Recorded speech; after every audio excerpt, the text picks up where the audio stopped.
conquis.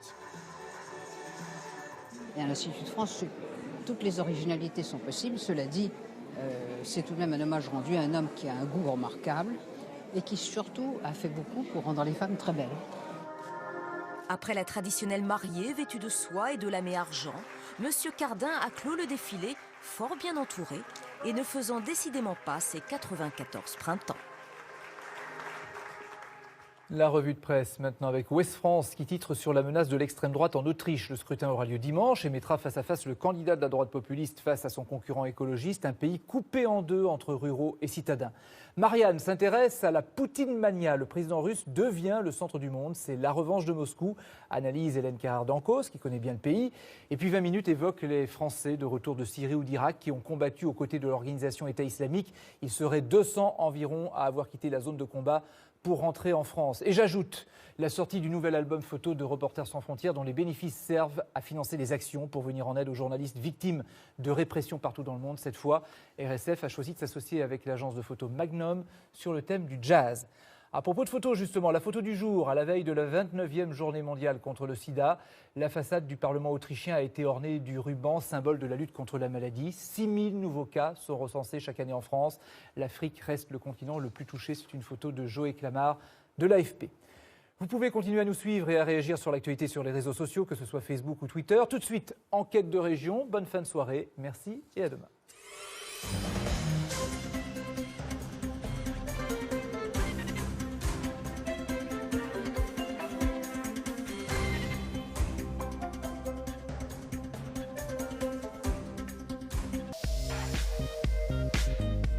Pour un nouvel éclairage sur les événements qui ont fait la une de votre actualité, voici votre enquête de région, tout de suite sur France 3. Les épisodes précédents sont sur francetvplus.fr. Samedi sur France 3. C'est la première fois que je suis confronté au meurtre d'un prêtre. Scène de crime inédite pour Magellan. C'est vous qui êtes chargé de l'enquête ? Oui, madame. Je n'arrive pas à y croire. Sur les chemins de la loi, il restera. Vous pensez ? Non, on ne pense rien, madame. On enquête, c'est tout. Et toujours de bonne foi, il sera. Chacun sa mission. La vôtre, c'est de sauver des âmes. La mienne, c'est de les comprendre. Magellan n'a qu'une seule religion, la vérité. Samedi à 20h55 sur France 3.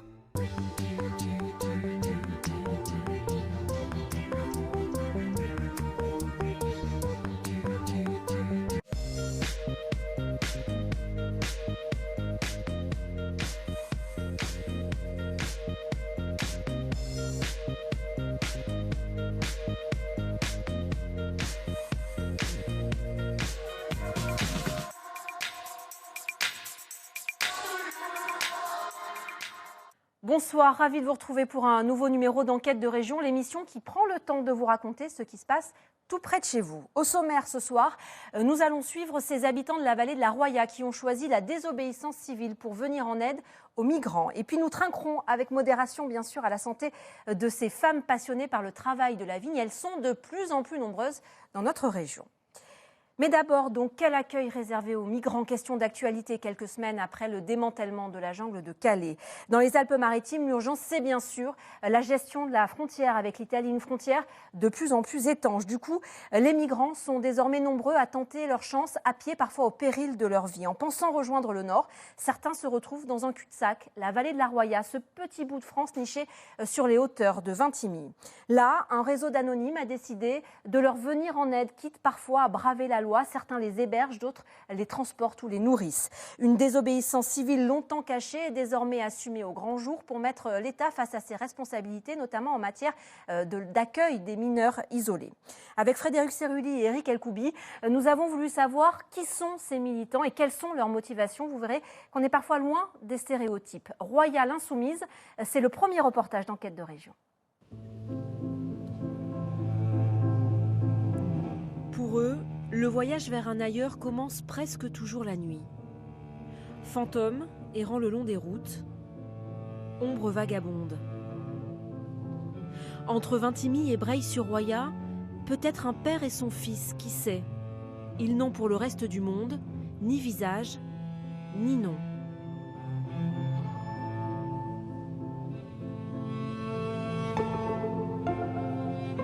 Seuls quelques anonymes retranchés dans une vallée insoumise vont les faire sortir de la pénombre. Le père et le fils sont en fait deux jeunes hommes, Abraham et Barakat. Après une nuit de marche, ils ont rejoint un petit bout de France, la Roya. Ils ne savent pas encore qu'ils sont en fait dans une impasse. Ah, tu le connais.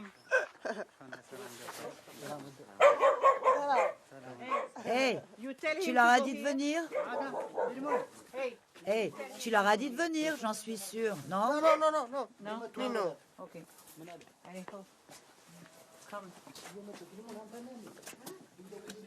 On les a vus, d'abord peu, d'abord quelques-uns le long de nos routes, complètement perdus. Et c'est là que nous sommes un certain nombre à nous être dit, on va les accueillir, on va les faire monter dans nos voitures et on va les protéger. Donc ça s'est passé en fait, je ne peux pas vous dire comment ça s'est passé. La première fois, j'ai vu un homme, une femme et un enfant sur le bord de la route, je me suis arrêtée, je les ai fait monter. Et je les ai ramenés chez moi, sans réfléchir plus, je veux dire. À son arrivée, Barakat tombe dans les bras d'un compagnon d'errance. Chez Françoise Cotta, l'une des premières à avoir ouvert ses portes, les migrants viennent quelques jours, se croisent et parfois se retrouvent.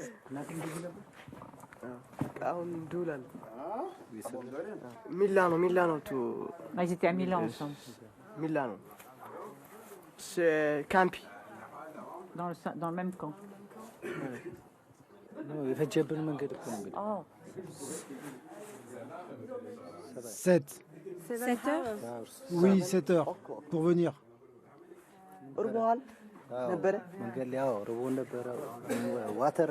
Nous n'avions ni eau, ni nourriture. Il fallait avancer, sans rien. On a très faim.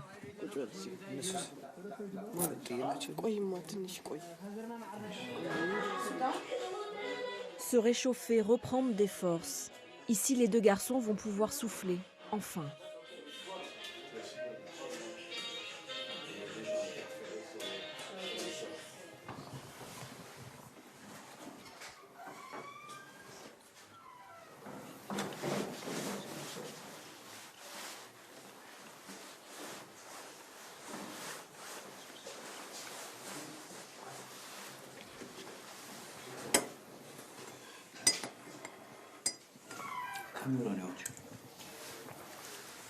Mais de temps en temps, il y en a un qui fait sa prière. Parce qu'il continue à croire en Dieu en plus. Il continue à croire en Dieu, c'est fou quand même. Françoise, elle, ne croit plus qu'en elle-même et en quelques habitants de la vallée. Bien, on se suit. Celle qui accueille les migrants échoués dans la Roya vient de recevoir un appel urgent. Là, je vais récupérer le frère d'un des garçons qui est là, qui est au bord de la route avec 3 autres. Vous venez de l'apprendre? Oui, je viens de l'apprendre et bon. C'est difficile de dire non parce qu'on a le frère ici. C'est un villageois qui l'a prévenu. Il a trouvé sur le bord de la route 3 jeunes garçons. Donc vous comprenez que c'est impossible de lui dire qu'on ne va pas le prendre. Humainement, c'est impossible. On a des situations humaines qui sont très difficiles à gérer. Il y a 2 jours, en pleine nuit, un des garçons qui était à la maison a appris que sa femme s'était noyée dans un bateau de 450 personnes qui a sombré dans la Méditerranée. Donc il a fallu aussi gérer ça, ce qui est extrêmement difficile quand même. Alors tous les Érythréens l'ont soutenu, ils ont été faire une espèce de messe dans la chapelle parce qu'ils sont très catholiques, très croyants. Mais c'était pas très facile à gérer quand même. Gendarmerie, putain. Il y avait la gendarmerie? Oui, il y a une voiture de gendarmerie.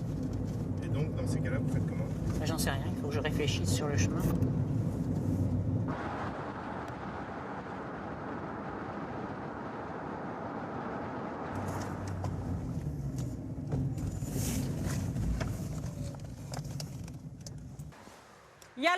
Yalla, allez. Vite. Françoise Cotta est avocate. En faisant monter ces jeunes dans sa voiture, elle sait parfaitement ce qu'elle encourt. Quels sont les risques là? Là, c'est qu'ils nous arrêtent, qu'ils prennent les mineurs, qu'ils les ramènent en Italie, ce qui est illégal, et que nous, ils nous bloquent, je ne sais pas, un petit peu en garde à vue par exemple. Ce qui n'est pas très grave, mais ce qui nous fait perdre du temps, on a autre chose à faire. Parce que moi, de toute façon, moi, je n'arrive pas à intégrer le fait que ce que je fais est illégal. C'est pas moi qui suis dans l'illégalité, c'est en face. Donc, c'est la raison pour laquelle, si vous voulez, on ne se laisse pas impressionner, parce que nous sommes dans notre bon droit. Puis vous savez, à un moment donné, il faut aussi que la désobéissance civile se fasse jour, parce qu'on ne peut pas accepter ce qui se passe actuellement dans notre pays. En arrivant chez elle, les 3 jeunes, tous érythréens, découvrent un havre de paix inespéré.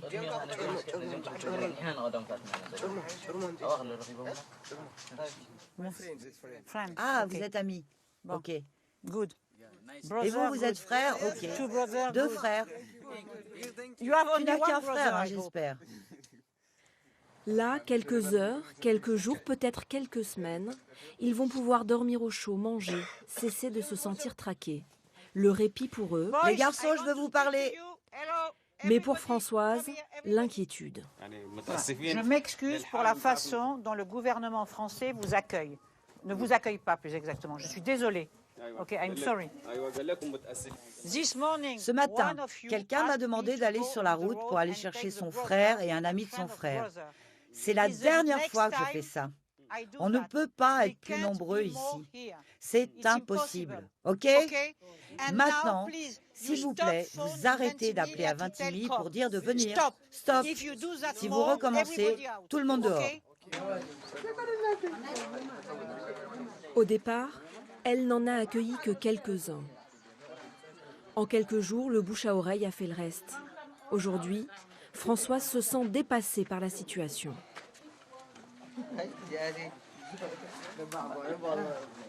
Je pense que j'ai atteint mes limites. Il y a 25-26 personnes ici, je ne peux pas faire plus. Je ne peux pas les héberger correctement et les nourrir correctement en faisant plus. Et nous sommes tous dans cette situation dans l'association, c'est-à-dire que nous savons quelles sont nos limites. C'est pour ça que nous disons maintenant, ça suffit, c'est urgent, que les pouvoirs publics prennent leurs responsabilités, qu'ils fassent ce qu'ils ont à faire, qu'ils ouvrent des centres d'accueil temporaires. Après, nous, on assumera ce qu'on a assumé dans ces centres d'accueil, mais c'est impératif, c'est absolument impératif. Ils ont arrêté les antibiotiques, ils ont des trucs pour asthmatique. Le lendemain, il allait mieux. Oui, il avait oui, quand Médecins du Monde est passé. L'appétit, etc. Est-ce qu'il y a d'autres besoins de soins là-haut? Parce que nous, on peut pas, on n'arrivera plus à... À chaque nouvelle arrivée, l'urgence est d'abord sanitaire. Infirmières et docteurs bénévoles interviennent à tour de rôle pour soigner des migrants parfois blessés, toujours épuisés. Les maladies de peau comme la gale sont fréquentes. Il suffit de pas grand-chose et puis ça devient une infection, puis ça devient un abcès. Vous traitez quel type de symptômes de ces jeunes qui arrivent après parfois des heures de marche, beaucoup de mois d'errance? Voilà, alors c'est souvent ces problèmes dermato, ces blessures qui se sont infectées, plus des ampoules aux pieds, voilà, c'est souvent ça. Hein. Des manques, donc ils n'ont pas eu l'occasion d'avoir des chaussures changées ou des chaussettes. Il arrive aujourd'hui, le pauvre, et donc lui c'est tout neuf. Donc il se demande dans quel univers il est arrivé. Il est arrivé aujourd'hui. Il est arrivé aujourd'hui. Ouais. Je l'avais pas vu hier, je le connaissais pas. Donc effectivement, le plus logique, c'est du bon sens. Quand on fait des soins, on peut pas leur faire des soins s'ils n'ont pas été à la douche avant, quoi. Donc ils profitent d'une douche et là, la douche, elle a duré une demi-heure, je crois. Il a dû adorer, je pense, la douche.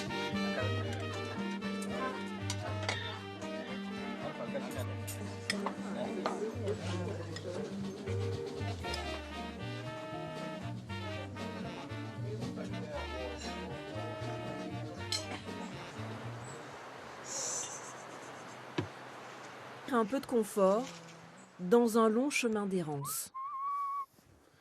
Hola, ça va bambino? Ça va? Bien.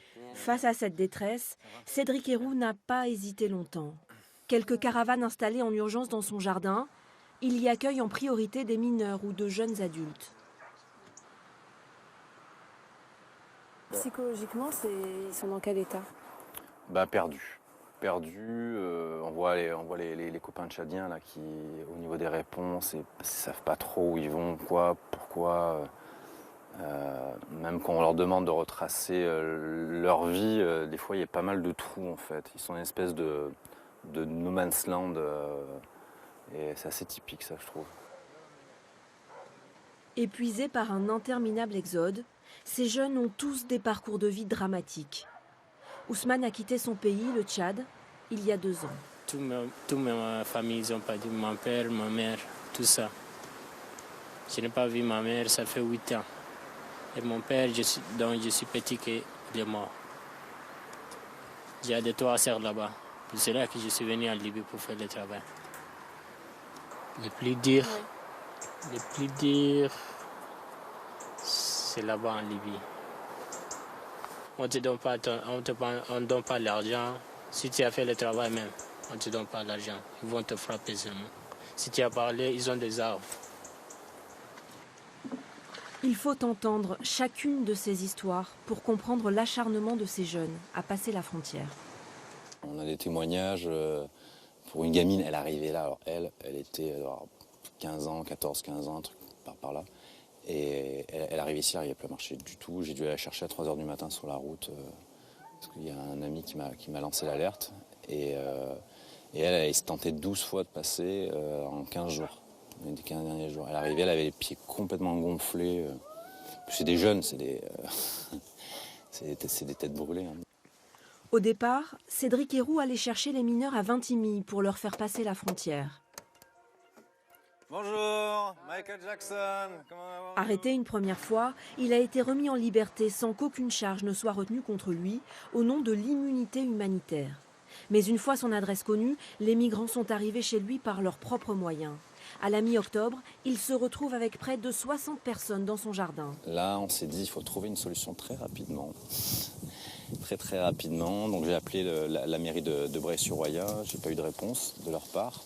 Et après, on s'est dit, bon, on va les mettre à l'abri de toute manière, au moins pour la nuit. C'est une décision qui s'est prise On a les réunions le matin à 10 h, à 19 h, on était sur le lieu en question. Et on a décidé de prendre un lieu qui était désaffecté depuis 10 ans. Un ancien bâtiment de la SNCF à Saint-Dalmas-de-Tende. 3 jours plus tard, le camp sera évacué par les gendarmes, 20 mineurs pris en charge par les services sociaux. Cédric Héroux, lui, est de nouveau placé en garde à vue et cette fois-ci poursuivi pour aide à l'entrée, à la circulation et au séjour d'étrangers en situation irrégulière. Moi, si ça continue comme ça, je vais finir en prison, je crois. Parce qu'on me demande en fait de fermer ma porte à double tour et de clôturer mon terrain pour que personne ne rentre chez moi. Et on me demande, quand je prends la voiture la nuit, quand je rentre de mes livraisons tard le soir, et quand je croise des mineurs ou des femmes avec des enfants, on me demande de tourner la tête et de ne pas regarder. On me demande de fermer les yeux sur les mafieux qui travaillent sur la prostitution, sur du passage, sur la pédophilie, et laisser les gamins là-bas dedans. Et moi, je ne peux pas. Voilà. Cédric Héroux est devenu la figure médiatique de cette désobéissance civile. Il risque jusqu'à 5 ans de prison. Combien d'autres militants œuvrent dans l'ombre? Combien sont-ils à transporter et héberger des migrants dans la vallée de la Roya? D'après nos informations, plusieurs dizaines. Un chiffre forcément approximatif, car beaucoup le font en secret. Le sujet est encore très sensible. Jour de marché à Bray-sur-Roya. Nous y retrouvons Françoise en plein débat. Le département fait cette mission-là. Voilà. La gauche plurielle. Quelle gauche? Il n'y en a plus. C'est pas une question de gauche, c'est une question de protection des enfants. Quand on voit qu'ils ont une carte bleue, qu'ils peuvent retirer 40 € par jour, vous les voyez, ils sont habillés en Nike, ils ont le portable, etc. Je conçois qu'ils soient déracinés. Mais nous, par rapport à nos anciens qui crèvent la dalle, hein, eh ben, on fait beaucoup pour les migrants. C'est tout. Voilà, il y en a marre maintenant. Pourquoi aider les migrants plutôt que nos retraités et nos SDF? De quoi, chérie? Il y en a encore un peu là, mon cœur. Cet argument, Jean-Pierre et Gisèle Cotalorda ont bien du mal à l'entendre. Les gens qui disent ça, ils ne s'occupent jamais des SDF, jamais. Nous, on est sensible à la misère humaine. On est sensible à la misère humaine à Nice, à Menton, parce que ce sont des SDF. Et là, maintenant, c'est à notre porte. C'est bon, je veux dire, c'est notre seul moteur. Et le reste, ça n'a pas d'importance. Mais cet argument-là, c'est, on peut même pas discuter de ça. Et nous, entre parenthèses, nous, on s'occupe des deux, donc c'est encore mieux. Depuis 23 ans, au sein de leur association Soupe de Nuit, ce couple de retraités distribue chaque semaine des centaines de repas aux sans-abri de la région. Alors quand les migrants ont débarqué sur nos côtes, les aider a été pour eux une évidence, même si la mission s'avère plus compliquée. Impossible par exemple de distribuer des repas chauds. On est obligé de faire des petits sachets que l'on peut distribuer à la sauvette pour ne pas être inquiété par la police, tout simplement. Parce que dans la mesure où le maire de Vintimille a pris un arrêt